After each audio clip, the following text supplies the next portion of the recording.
बड़ी खबर आपको बता दें, पीड़ित साबिर हुसैन ने रिपब्लिक भारत से खास बातचीत में बताया कि अतीक का बेटा अली धमकाने आया था। असाद कालिया समेत 15 लोग 2019 में उसके घर पर आए थे और उसके घर पर पथराव भी किया गया था। दरअसल एक डबल मर्डर केस में वकालत कर रहे थे साबिर और इसीलिए इस केस से बाहर निकलने के लिए उन्हें धमकाने की कोशिश की गई थी। 15 गुंडे लेकर गया था और यह भी बात सामने आई है कि अली अहमद जो अतीक अहमद का बेटा है वो भी था।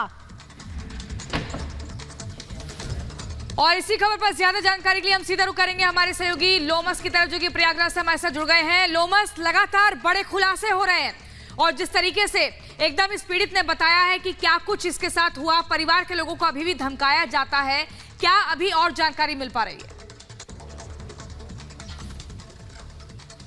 बिल्कुल प्रियंका, 2019 का मामला है और 2019 का वो सीसीटीवी फुटेज है जिसमें आप देख रहे हैं कि असाद कालिया अपने गाड़ियों के साथ, यानी गाड़ी का वो काफिला था, वो लेकर के साबिर हुसैन के भाई के यहाँ पहुंचता है और वहां पहुंचने के बाद भाई के घर का गेट कस कस के खटखटाता है। गेट भी तोड़ने की कोशिश की जाती है और साथ ही अंदर पत्थर भी उसके द्वारा फेंका जाता है। और बताया जा रहा है कि जो साबिर हुसैन के बड़े भाई हैं उन्होंने हमसे बात करते हुए बताया कि उनकी माताजी के घर के पास भी जाते हैं ये लोग, क्योंकि जो बड़े भाई हैं वो तो घर के अंदर रहते हैं, वो घर से बाहर नहीं निकलते उस समय जिस समय वो लोग पहुंचते हैं। जो 2019 का वो सीसीटीवी फुटेज हम लगातार अपने दर्शकों को दिखा रहे हैं, उसमें जो बड़े भाई होते हैं वो घर के अंदर जरूर मौजूद होते हैं, वो घर से बाहर नहीं निकलते। इसी कारण से वो गुस्से में आकर के वो जो असाद कालिया है वो उनकी माताजी के यहाँ पहुंचता है। हम उन्हीं के माताजी के घर के पास मौजूद हैं और यहाँ पर वो पहुंचने के बाद जितने भी उसके गुर्गे थे वो यहाँ पर फायरिंग करते हैं। और देखिए फायरिंग के कुछ निशान अभी भी यहाँ पर इस घर में आप देख पाएंगे। एक कोने में देखिए, कोने की छत टूटी हुई है और ये फायरिंग का वो निशान है। यहाँ पे एक गोली का भी निशान था जो कि अभी समय के साथ जो रंग पुताई हुई उसमें उन्होंने बंद करवा दिया, लेकिन यहाँ पे एक गोली का भी निशान था। अब देखिए एक फायरिंग का, यहाँ पर फायरिंग के आप निशान यहाँ पे देख पाएंगे। इस घर में कोने में, छत के कोने पे है और साफ तौर पे यहाँ पर उनकी माताजी भी हैं। हम उनसे भी बात करने की कोशिश करेंगे।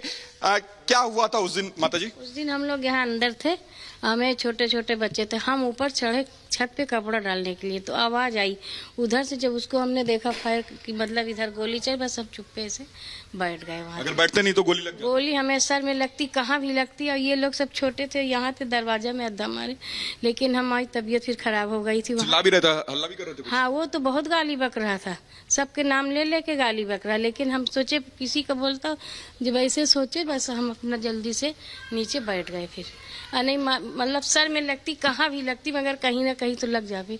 जब वहाँ लगी तो क्या हमारे सर में साथ में ना लगती। काफी खौफ था उस समय। हम लोग दरवाजा फिर डर के मारा नहीं खोले, सब बच्चों को लेके अंदर थे, लेकिन कुछ बोले नहीं। फिर भाई क्या बोले उतने समय, भाई अद्धा भी चला रहे थे, कई लोग थे, ढेर लोग थे, लेकिन उसी ने गोली मारा है। और पुलिस वाले आए थे, 2 ठो कारतूस पड़ा हुआ था, ले गए थे, मगर फिर कोई सुनाई नहीं, कुछ। थाने हम लोग भी गए थे, कोई कुछ नहीं हुआ। शिकायत भी दिया था? हाँ, सब थाने गए थे, लेकिन कुछ नहीं हुआ। कोई दरवाजा पे नहीं आया कि झूठ या सही नहीं आया। पुलिस वाले ले गए, पीली वाली गोली थी, 2 ठो यही घास में से बीन के ले गए थे। बिल्कुल, बड़े भाई भी हैं हमारे साथ बात करने के लिए। उन्होंने हमें कई फोटो दिखाए हैं इस घर के उस समय की, जिसमें गोली के निशान साफ तौर पे देख सकते हैं। क्या कहेंगे, कितनी की संख्या में थे लोग? करीब 15-16 लोग थे। और गाड़ियाँ थी? 3 गाड़ी, 2 फार्चूनर थी, 1 स्कॉर्पियो थी। स्कॉर्पियो जो है लखनपुर शकील प्रधान की थी, वाइट कलर की, और उसका भाई भी था, शकील प्रधान का भाई साकिर था, जिसके नाम लाइसेंसी राइफल है। उसकी राइफल से यहाँ गोली चलाई गई है, खुद राइफल लेके वो गाड़ी में बैठा हुआ था। और अगर हमारी माताजी उस वक्त बैठ न जाती तो इनके सर में गोली लग जाती। बिल्कुल, यहाँ पे माताजी अगर नीचे नहीं बैठती तो उनके सर में गोली लग सकती थी, क्योंकि माताजी छत पे गई थी कपड़े सुखाने के लिए और वहां पे छत से वो अचानक से देखती है कि उनके घर के पास कुछ गाड़ियां रुकती हैं। उस गाड़ियों से जो उतरते लोग हैं वो काफी गाली गलौज करते हैं। इनका ये गेट काफी तेज खोलने की कोशिश करते हैं, ये गेट खोलने की कोशिश करते हैं, अद्धा मारने की कोशिश, अद्धा मारते हैं वो लोग इस गेट पे। जिस तरीके से माताजी बता रही है, अद्धा मार करके तोड़ने की कोशिश किया जाता है इस गेट को, लेकिन जो घर में उसमें लोग थे काफी डरे हुए थे। कौन कौन लोग थे माताजी? हम थे, ये छोटे छोटे सब बच्चे थे, महिला नतनी है बड़ी से वो थी, और ये सब थे। ये सब कहाँ, इधर ही थे? ये सब यही कमरे में सब बैठे हुए थे। हम गर्मी का समय था। हाँ, हम कपड़ा लेके ऊपर डालने गए और ये लोग सब यही थे। जब अद्धा चले तो सब चिल्लाने लगे हैं। हम तो फिर वहाँ से हैं तो गिर पड़े, फिर हमको होश नहीं थी। अब बेहोश हो गई थी। हाँ, हमारी तबीयत खराब हो गई, फिर हमको होश नहीं था कि वो कब गए कब नहीं गए। देखिए, सुन रहे हैं आप कि किस तरीके से उनकी धमक थी। जो माताजी थी साबिर की, वो बेहोश हो गई थी ये पूरी हरकत देख करके, जो कि असाद के द्वारा, असाद कालिया के द्वारा और तमाम गुर्गों के द्वारा यह हरकत जो की गई। उसके बाद जो साबिर की माताजी थी उस डर से बेहोश हो गई, बेहोश होकर के घर में गिर गई। और हालांकि इन्होंने शिकायत भी की उस समय, और इनकी शिकायत पे ना तो पुलिस ने कार्रवाई की, केवल पुलिस एक और आपसे बात समझना चाहिए कि जीशान से भी आपने बात की थी, वो भी असाद कालिया का नाम ले रहा था कि कितनी बड़ी भूमिका उसकी है, ये पूरा अतीक का जो अंपायर खड़ा है उसमें कितनी अहम भूमिका वो निभाता है। ये भी बता रहे किस तरह से उसी ने गोलियां चलाई, उसी ने धमकी दी। अभी फिलहाल किसी तरह की कोई कार्रवाई शुरू हुई है क्या असाद कालिया के खिलाफ? देखिए, फिलहाल मैं जो परिवार के लोग हैं उन्हीं से जानने की कोशिश करता हूं और ये भी समझने की कोशिश करता हूं, जब आप लोगों ने शिकायत लिखाई, आपकी माताजी ने शिकायत लिखाई, क्या इस पे कोई कार्रवाई हुई? नहीं, कोई कार्रवाई नहीं हुई। गए थे कि जो हम कभी थाने अदालत गए नहीं, हम लोग खुद गए थे थाने, कोई सुनाई नहीं थी। बस 2-3 सिपाही लोग आए, यहाँ काफ़ी घास थी उसके पीछे नुक्कड़ पे, 2 ठो कारतूस लेके चले गए। फिर कोई पता नहीं लगा कि हाँ, कोई दरवाजा पे नहीं आके पूछा कि क्या हुआ क्या नहीं हुआ। बस कारतूस बटोरने के लिए पुलिस वाले आए? हाँ, लेके गए थे कारतूस, पीली वाली गोली जो चला खोखा, तो वो लेके गए थे घास में से बीन के। अच्छा, घास में से कौन सा? आप थोड़ा घास दिखाएंगे? कहाँ से? वो अच्छा, गाड़ी के नीचे यहाँ से वो यहाँ से वो खड़े होकर के इन्होंने अंधाधुंध फायरिंग किया। घास और ये बगल में थी यहाँ। अच्छा, यहाँ पे घर के कोने में। देखिए, आपको मैं वो कोना दिखाना चाहता हूँ। यहाँ से यहाँ से भी एक फायरिंग की गई थी और जिसका जो गोली था उसका खोखा यहाँ पे पड़ा हुआ था। और कुछ पुलिस वाले जरूर आते हैं और वो यहाँ से उन खोखों को साथ लेके जाते हैं, लेकिन कोई कार्रवाई उनके द्वारा नहीं की जाती है। पूरे मसले में कोई कार्रवाई नहीं की जाती है। जो मां है उनकी डर के मारे बेहोश हो जाती है और उनके शिकायत पे अब तक कोई कार्रवाई नहीं होती है। लेकिन जब से योगी सरकार इस पूरे प्रदेश में आई है तो कहीं ना कहीं माफियाओं का जो आतंक था, जो डॉन का, अतीक अहमद का आतंक था, वो पूरी तरीके से अब समाप्त हो गया।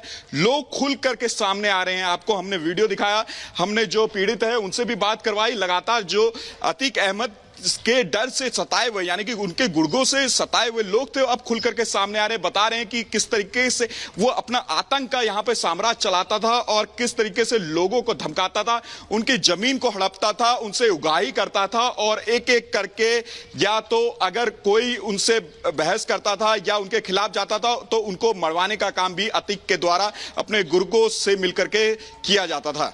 बिल्कुल मोहम्मद और बिल्कुल ठीक कहा आपने। देखिए, जब से योगी सरकार आई है तो उत्तर प्रदेश की तस्वीर बदली है और माफियाओं को अब बख्शा नहीं जाएगा, सख्त कार्रवाई होगी। सीधा तौर पर यही एक फंडा है, एक फॉर्मूला है। लेकिन हम ये जानना चाहेंगे कि परिवार के लोग किस तरह के इंसाफ की मांग कर रहे हैं। क्या अभी भी खौफजदा माहौल बना हुआ है या चीजें कुछ बेहतर हुई हैं? और जैसा बड़े भाई ने बताया, साबिर के बड़े भाई ने कि बाहर निकलते हैं तो अभी भी कुछ लोग धमकाते हैं, तो वो लोग कौन है ये और जानना चाहेंगे। बिल्कुल, हम साबिर के बड़े भाई से बात करने की कोशिश करेंगे। आपको क्या मांग है सरकार से? क्योंकि जिस तरीके से योगी सरकार प्रदेश में आई उसके बाद कहीं ना कहीं आपने भी देखा होगा कि जो माफियाओं का आतंक था, जो अतीक अहमद का आतंक था, वो कम हो चुका है पूरी तरह। हाँ, बिल्कुल कम हो चुका है। हम यही मांग करेंगे कि इनके ऊपर सख्त कार्रवाई होनी चाहिए, क्योंकि अभी भी बच्चों को स्कूल लेके निकलते हैं तो रास्ते में गाड़ी ओवरटेक कर लेते हैं, राइफल दिखाते हैं। अभी 6 महीने पहले हमको गाड़ी रोक ली गई थी, बच्चे स्कूल जाने को तैयार नहीं है। क्या बोले थे रोक करके? यही जान से मानो कि अपनी केस की पैरवी बंद कर दो, नहीं मार दिए जाओगे। कौन लोग थे, कुछ पहचाना आपने? असाद थे, फैजान थे। असाद का भाई फैजान, लखनपुर का साकिर था जो राइफल लिए हुए बैठा हुआ था गाड़ी पे, इसी ने गाड़ी रोकी थी। 6 महीने पहले की बात? हाँ, 6 महीने पहले हम स्कूल जा रहे थे तब। तो इस मामले पर एफआईआर क्यों नहीं लिखवाई? अभी भी कम नहीं हुआ है। देखिए, आतंक अभी भी लगातार जारी है। जिस तरीके से इन्होंने बताया कि 6 महीने पहले की घटना, जब ये बच्चों को स्कूल लेकर के जा रहे थे, रास्ते में इनकी गाड़ी रोक ली जाती है और उसके बाद इनको रोकने के बाद धमकाया जाता है। लगातार हम इस बड़ी खबर पे बने हुए हैं।